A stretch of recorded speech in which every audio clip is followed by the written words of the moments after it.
আকাশবাণী শিলচর আঞ্চলিক সংবাদ পড়ছি সৌমিত্র চৌধুরী।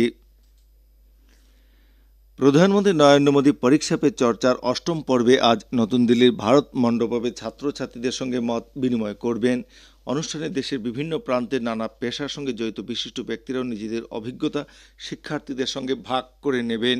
এই অনুষ্ঠান দূরদর্শন ছাড়াও স্বয়ং প্রভা, প্রধানমন্ত্রী কার্যালয়ের ইউটিউব চ্যানেল এবং তথ্য প্রযুক্তি মন্ত্রকের সামাজিক মাধ্যমে সরাসরি সম্প্রচার করা হবে। চলতি বছর এই অনুষ্ঠানে অংশগ্রহণের জন্য প্রায় ৩ কোটি শিক্ষার্থী, শিক্ষক ও অভিভাবক আবেদন জানিয়েছিলেন। এর মধ্যে ৩৬ জন শিক্ষার্থী অনুষ্ঠানে প্রধানমন্ত্রী শ্রী মোদীর সঙ্গে সরাসরি কথা বলতে পারবে। উল্লেখ্য, পরীক্ষা পে চর্চা অনুষ্ঠানে পরীক্ষার সময় পরীক্ষার্থীদের সম্মুখীন হওয়া মানসিক চাপ দূর করার উপায় সম্পর্কে আলোকপাত করা হয়। হাইলাকান্দি জেলার শিক্ষা প্রতিষ্ঠানগুলোতে আজ প্রধানমন্ত্রীর পরীক্ষা পে চর্চা কার্যসূচির সরাসরি সম্প্রচার করা হবে। হাইলাকান্দি শহরের এসএস কলেজের জায়ান্ট স্ক্রিনে সকাল ১১টা থেকে জেলা স্তরে এই অনুষ্ঠানে সরাসরি সম্প্রচার করার ব্যবস্থা করা হয়েছে। জেলা শিক্ষা বিভাগের পক্ষ থেকে সাংসদ, বিধায়ক, জেলা আয়ুক্ত, জেলার আধিকারিক, শিক্ষা বিষয় ছাত্রছাত্রীদের এই অনুষ্ঠানে অংশগ্রহণ করার আমন্ত্রণ জানানো হয়েছে। এছাড়া জেলার সব সরকারি ও বেসরকারি বিদ্যালয়ে পরীক্ষা পে চর্চা অনুষ্ঠানটি দেখানোর ব্যবস্থা করা হয়েছে।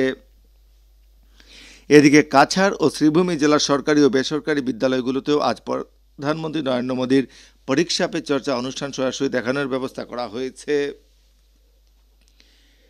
মণিপুরের মুখ্যমন্ত্রী এন বীরেন সিং মুখ্যমন্ত্রী পদ থেকে পদত্যাগ করেছেন। গতকাল বিকেলে ইম্ফলে রাজভবনে গিয়ে রাজ্যপাল অজয় কুমার ভাল্লার হাতে পদত্যাগপত্র তুলে দেন।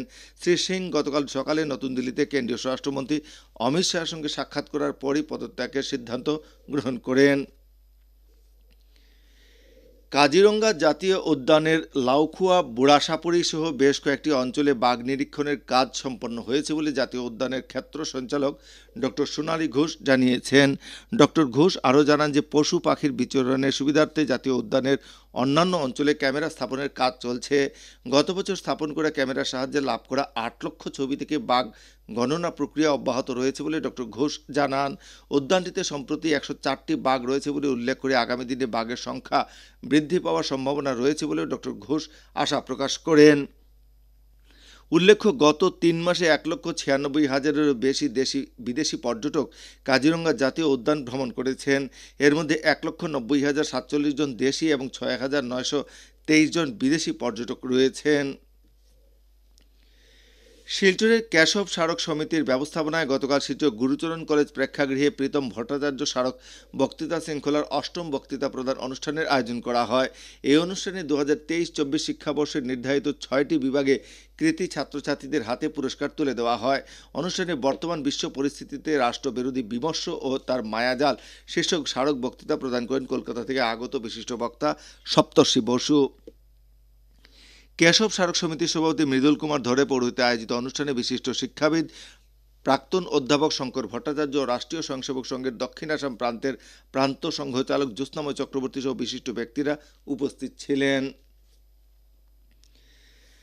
শ্রীভূমির জেলা আয়ুক্ত এক বিজ্ঞপ্তিতে খারিফ মরশুমে জেলা কৃষকদের উৎপাদিত ধান জেলার বাইরে সরবরাহ না করার ক্ষেত্রে প্রয়োজনীয় ব্যবস্থা গ্রহণ করতে পুলিশ সুপারকে নির্দেশ দিয়েছেন। বিজ্ঞপ্তিতে জানানো হয়েছে যে ২০২৫-২৬ খারিফ মরশুমে কৃষকদের কল্যাণে রাজ্য সরকার থেকে ইতিমধ্যে ধান সংগ্রহের ন্যূনতম সমর্থন মূল্য কুইন্টাল প্রতি ২,৩০০ টাকা করে ধার্য করা হয়েছে। শ্রীভূমি জেলায় ৩,০০০ মেট্রিক টন ধান সংগ্রহের লক্ষ্যমাত্রাও ধার্য করা হয়েছে। ভারতীয় খাদ্য নিগম ও Assam food and civil supply corporation লিমিটেডের মাধ্যমে ধান সংগ্রহ প্রক্রিয়া চলছে।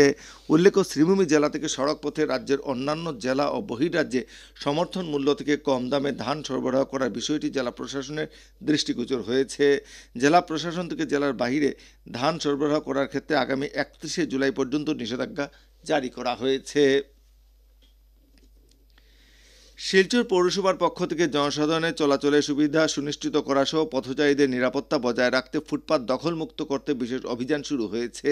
পৌরসভা কর্তৃপক্ষ শিলচর শহরের বিশেষত সেন্ট্রাল রোড, নাজিরপট্টি, হাসপাতাল রোড, সোনাই রোড ব্যবসায়ীদের অবৈধভাবে ফুটপাত দখলের বিরুদ্ধে অভিযান চালাচ্ছে। এছাড়া পৌরসভার পক্ষ থেকে ফুটপাত দখলমুক্ত করতে মাইকিং শুরু করা হয়েছে। উল্লেখ্য, শিলচর শহরকে পথচারী বান্ধব শহরে পরিণত করতে শহরের নাগরিক ও ব্যবসায়ীদের সহযোগিতা কামনা করা হয়েছে। লায়ন্স ক্লাব অফ শিলচর ভীষণের উদ্যোগে এবং ধলচড়ার আনন্দমার্গ প্রচারক সংঘের সহযোগিতায় আজ ধলচড়া অফিস টিলা খেলার মাঠে বিনামূল্যে চক্ষু পরীক্ষা শিবির অনুষ্ঠিত হবে। শিবিরটি সকাল 10টায় শুরু হবে। উত্তরাখণ্ডের দেরাদুনে চলতি 38তম জাতীয় ক্রীড়া উৎসবে পদকজয়ী আসামের বক্সিং দলটি গতকাল গুয়াহাটি পৌঁছানোর পর খেলোয়াড়দের সংবর্ধনা জানানো হয়। আসাম বক্সিং সংস্থার সদস্যরা স্বর্ণপদকজয়ী অঙ্কুশিতা বড়, রূপপদকজয়ী শিব থাপা এবং অভিনব শইকিয়া ও ব্রোঞ্জের পদকজয়ী আইকন মিলিকে সংবর্ধনা জানান। আকাশবাণী শিলচর কেন্দ্রের আঞ্চলিক সংবাদ এখন থেকে আমাদের ইউটিউব চ্যানেল এআইআর নিউজ শিলচরের মাধ্যমে শোনা যাচ্ছে। এছাড়া আমাদের Facebook page all India radio news Silchar এবং এক্স হ্যান্ডেল @AIR নিউজ_ শিলচরের মাধ্যমেও এই সংবাদ শোনা যাচ্ছে। আঞ্চলিক সংবাদ এখনকার মতো শেষ হলো। পরবর্তী আঞ্চলিক সংবাদ রাত 7টা 45 মিনিটে।